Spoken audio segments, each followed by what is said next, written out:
Salut et bienvenue sur la chaîne YouTube Formation en Allemagne. Donc, comme vous le savez tous, ici nous partageons tout élément là qui peut aider les uns et les autres, non pas seulement à obtenir une place de formation en Allemagne, mais aussi à pouvoir terminer à temps et avec succès leur formation en Allemagne. Donc, dans cette vidéo, je partage avec vous les premières étapes à franchir une fois arrivé en Allemagne avec un visa de formation. Donc, si tu aimerais savoir ce à quoi tu devrais ou alors serais confronté une fois ton arrivée en Allemagne avec un visa de formation, pour tes premiers jours, je t'invite à regarder cette vidéo jusqu'à la fin, où je partage avec vous 5-6 premières étapes à franchir lorsque l'on arrive sur le territoire allemand avec un visa de formation ou alors dans l'objectif de faire une formation. Donc, voilà, très généralement, lorsque l'on fait une demande de visa en Afrique ou alors hors de l'Allemagne pour y venir faire une formation, l'on obtient premièrement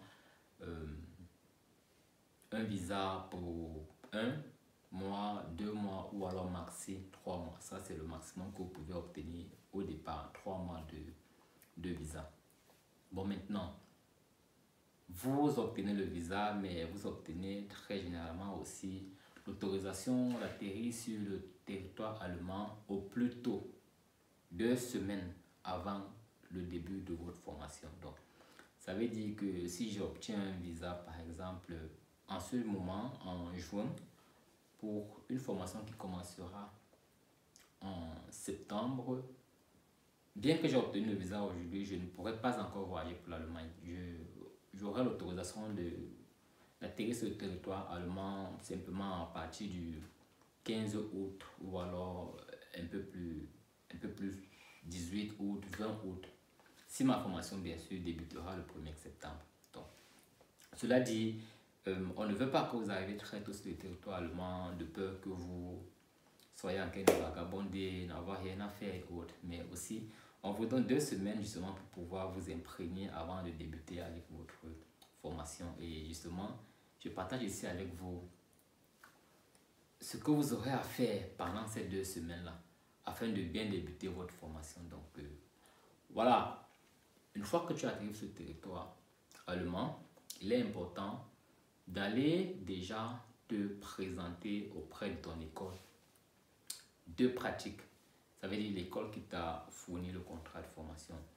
D'aller te présenter à cette école et de signaler ton arrivée sur le territoire allemand. Donc ça, c'est dans le cas où ce n'est pas l'école qui t'a récupéré à l'aéroport. Une fois que tu t'es signalé auprès de l'école de pratique, tu vas également te signaler auprès de l'école de théorie. Parce que très souvent, l'école de théorie, vous ne la connaissez pas lorsque vous obtenez le visa ou alors vous la connaissez uniquement de nom. Donc, l'école de pratique vous envoie vers l'école de théorie. Et déjà, je tiens aussi à rappeler qu'avec l'école de pratique, vous signez une seconde fois votre contrat de formation parce que très généralement, vous avez reçu le précédent contrat soit par scan ou alors par poste, ce qui fait que l'école en elle-même n'a pas un contrat signé de votre part. Vous avez certes un contrat que l'école a signé, mais ils n'ont pas une copie de celle-là. Donc, vous signez également une nouvelle fois un contrat avec l'école ou alors vous apportez à l'école une copie de contrat signé lorsque vous arrivez sur le territoire. Vous allez vers l'école de théorie. Vous signez avec celle-ci également un contrat de formation théorique. Et une fois que vous avez signalé votre arrivée sur le territoire allemand de ces 2 côtés et que vous savez exactement quand est-ce que votre rentrée débute, il est important de trouver un logement. Donc voilà, vous devez vous activer à trouver un logement à proximité soit de l'école de théorie, soit de l'école de pratique. Donc, afin que ce soit facile pour vous, parce que vous n'avez pas de véhicule, vous ne connaissez pas la ville, il vous faut arriver à l'heure à l'école de pratique comme de théorie. Donc, il est important de trouver une école de manière, un logement de manière stratégique à proximité, soit de l'un, soit de l'autre. Donc, une fois que vous avez cherchez le logement. Si bien sûr votre école de pratique ou de théorie ne vous offre pas un logement, vous avez cherché le logement jusqu'à trouver celui-ci.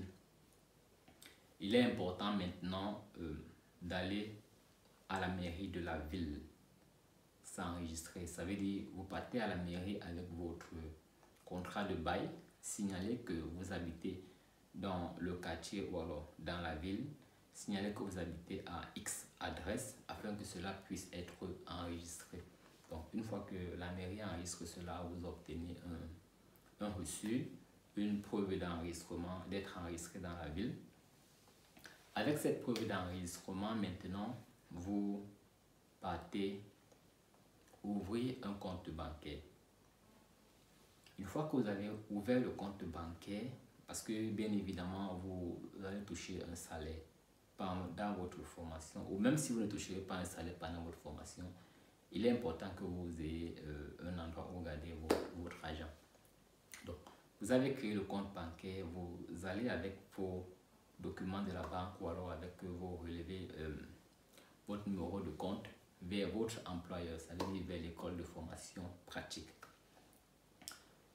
Vous déposez votre numéro de compte parce que c'est via ce numéro de compte que vous obtiendrez votre salaire de formation chaque fin du mois. Vous déposez ça auprès de l'école et vous demandez à obtenir une assurance maladie.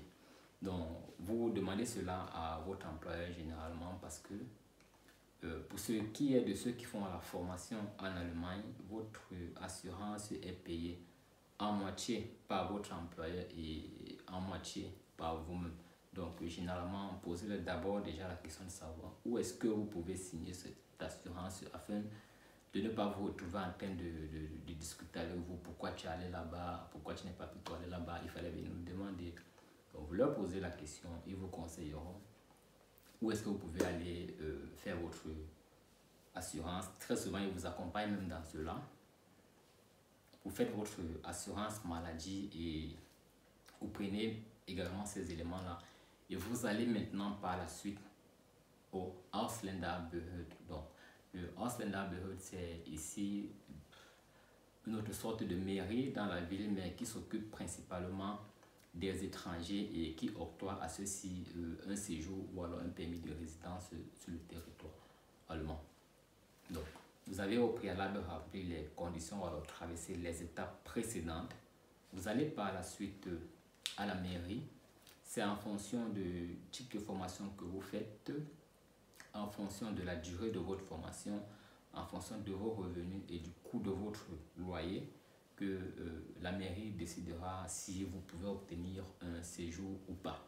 Parce que oui, si votre loyer est trop élevé et vos revenus pas suffisants pour que vous puissiez survivre de vous-même sur le territoire, alors la mairie ou alors le Ausländerbehörde se fera obligé de vous refuser le séjour, de vous demander par exemple de trouver un autre logement moins coûteux ou alors de négocier avec votre employeur si vous pouvez obtenir une augmentation de salaire, ce que je trouve très peu probable. Donc, une fois que la mairie accepte de vous octroyer un séjour, cela peut être 1 an, 2 ans ou 3 ans, ça dépend vraiment des villes, ça dépend des Bundesländer, ça dépend des durées de formation. Mais ce à quoi il faut prêter attention, c'est que vous n'obtiendrez jamais un séjour qui est plus long que le temps de validité que votre passeport possède encore. Donc ça veut dire que si je me présente à la mairie avec un passeport qui a encore une durée de 1 an de validité, soyez sûr que vous n'obtiendrez pas plus de 1 an de séjour.